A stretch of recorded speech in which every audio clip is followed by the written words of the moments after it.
আজ মঙ্গলবার ভোর নাগাদ বাঁকুড়ার বড়জোড়া ব্লকের গোপবান্দি গ্রামে একেবারে বাড়ির দোরগোড়ায় হাতির হানায় মৃত্যু হলো এক বৃদ্ধের। ঘটনায় বন দপ্তরের বিরুদ্ধে ক্ষোভ উগরে দিয়েছেন মৃতের পরিবারের লোকজন থেকে শুরু করে গ্রামবাসীরা। খোদ বিধায়ক পর্যন্ত এই ঘটনায় বন দপ্তরের গাফিলতিকেই দায়ী করছেন। জানা গেছে, গোপবান্দি গ্রামের বছর ৭৬-এর বাসিন্দা শম্ভুনাথ মণ্ডল আজ ভোর ৪টে নাগাদ ঘুম থেকে উঠে শৌচকর্ম করতে যাওয়ার জন্যই বাড়ির দরজা খুলেছিলেন। দরজা খুলতেই তিনি দেখেন বাড়ির বাইরে দুটি দাঁতাল হাতি দাঁড়িয়ে রয়েছে। কিছু বুঝে ওঠার আগে একটি হাতি তাকে শুঁড়ে করে তুলে আছাড় মেরে পায়ে করে পিষে দেয়। এর ফলে ঘটনাস্থলেই মর্মান্তিক মৃত্যু হয় শম্ভুনাথ মণ্ডল নামে ওই বৃদ্ধের। এই ঘটনায় সম্পূর্ণরূপেই বন দপ্তরকেই দায়ী করছেন মৃতের পরিবারের লোকজন।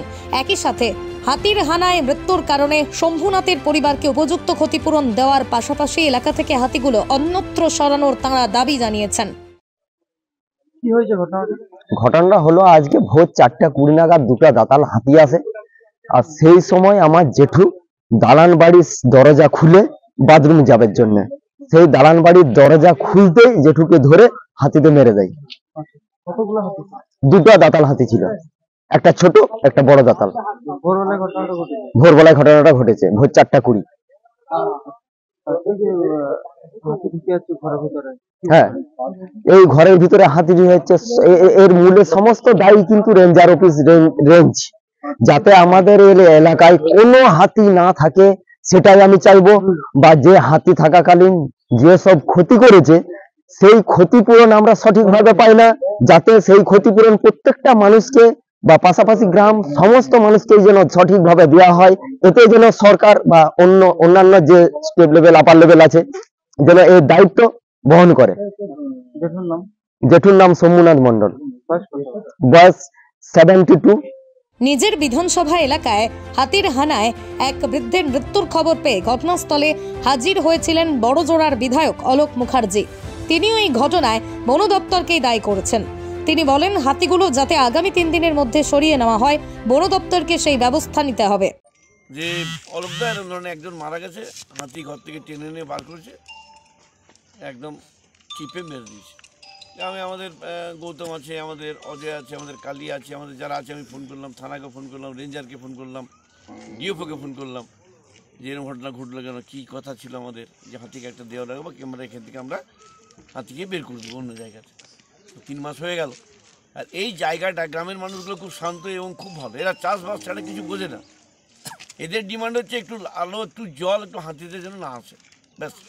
তো সেটা আজকে খুব প্রকাশ করলেন সবাই, বাস্তব যেটা আমার হলো আমিও করতাম। আর একটা জলজ্যান্ত মানুষ চলে গেল চোখের সামনে, এত তো মানুষ, তাদের তো একটা আবহাওয়া হবে। এরা রেঞ্জার এবং তার স্টাফ মানে ক্ষোভটা উগরে দিলেন একদম পরিষ্কার। আমরা কথা দিলাম যে চাষিদের 3 দিন টাইম দিলাম, আমাদের ডিওফোকে বললাম 3 দিন, 2 দিনের মধ্যে আপনি হাতি কিন্তু তুলে নেন। আমি ডিএমকেও ফোন করেছি, এসপিকে একটু পরে করবো, কারণ টাইম একটু চেয়ে নিলাম। আর যাদের ক্ষতি হয়ে গেছে ফসলের, সেইখানেও কি রেঞ্জার এদেরকে দূর করে তাড়িয়ে দেয়। একটা ছেলে যদি ফর্ম আনতে যায়, ডকুমেন্ট দিয়ে প্রধানের চিঠি নিয়ে যদি যায়, তাহলে ফর্মটা দিতে আপত্তি করছে। একটা ছেলে 5 বার 6 বার 10-12 কিলোমিটার দূরে যাবে আসবে, এটা কী ধরনের কথা সেটা আমি জানতে চাইবো। এখন দেখছি ওনারা নেই কেউ।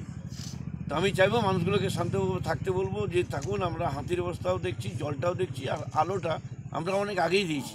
তখন কে রাধিকার আমাদের ডিএম ছিলেন, একটা মিটিংয়ে কথা হয়েছিল যে আলো যে জায়গা হাতি প্রবণ এলাকা, হাতি যাবে সেখানে অন্তত আলোটা দেওয়া হোক, যেন দূর থেকে হাতিটাকে আমরা দেখতে পাই, তাহলে আমরা সতর্ক হয়ে যাব। এছাড়া আমিও চাইবো বন দপ্তরের কাছে আবেদন করবো, প্রশাসনের কাছে বলবো, আমার লেভেলে আমি নিশ্চয়ই বলবো, সচিবকেও আমি জানাবো, খানিকক্ষণ পরে সবাইকে টেলিফোন ধরবো, যে অনেক দিন হাতি আছে, বহু ফসল নষ্ট করছে, সেই মানুষের যেটা লোন করে ফসল করেছে সেই মূল্য সে পাচ্ছে না, কপালে হাত যাচ্ছে। আমাদের মুখ্যমন্ত্রী চাষিদের জন্য ব্যাপক স্কিম দিয়েছেন, সেটা ঠিকমতো প্রয়োগ করতে বলবো রেঞ্জারকে। কারণ এই টাকার পয়সা নিয়ে এদের যেটা ধারণা যে এরা ফিস্ট করছে, খাচ্ছে, যাচ্ছে, দিব্যি আছে। আর হাতির যেটা খাবার, যে এখানকার লোকদের আবেদন যে হাতিকেও ঠিকমতো খাবার দিচ্ছে না, সেটা আমরা আবেদন করব এবং আমরা লক্ষ্য করব, দেখব সত্য জিনিসটা কী আছে। সেটা আমরা ডিওফোকে বলবো, ডিএমকেও বলবো, এবং দ্রুত যেন হাতিরা সরিয়ে নেওয়া হয়, মানুষ যেন শান্তিতে চাষ করে, এটা আমরা আবেদন করব। অন্যদিকে এই ঘটনায় বড়জোড়া রেঞ্জের রেঞ্জ অফিসার ঋত্বিক দে বলেন, আগামী দিনে এই ধরনের ঘটনা যাতে আর না ঘটে তার জন্যই আমরা পেট্রোলিং টিম আরও বাড়াবো। গ্রামকে ভালো করে নজর রাখা হবে। একই সাথে ওই পরিবারটি যাতে সরকারিভাবে ক্ষতিপূরণ পায় এবং সরকারি ঘোষণা মতোই পরিবারের একজনের চাকরির বিষয়টিও দেখা হবে বলেই জানান তিনি। দুর্ঘটনাটা ঘটেছে, এই বিষয়ে কি বলবেন স্যার? ভোরবেলায় দুটো হাতি গোপাদি গ্রামে গিয়ে এক বৃদ্ধকে অ্যাটাক করে, ওতে স্পটেই ওই বৃদ্ধ মারা যায়। একবারে উঠোনের সামনেই তাকে মেরেছে। এখন গ্রামের মানুষ খুবই ভয়ের মধ্যে রয়েছে, এই বিষয়ে বন দপ্তরের পক্ষ থেকে আপনারা কি পদক্ষেপ নেবেন? আমরা পেট্রোলিং টিম আরো বাড়াচ্ছি যাতে গ্রামগুলোয় কাভার দেওয়া যায়, যাতে আর নেক্সট কোনো দুর্ঘটনা না ঘটে, ওইদিকে আমরা খেয়াল রাখি। এবং কি ক্ষতিপূরণের দাবি করছে?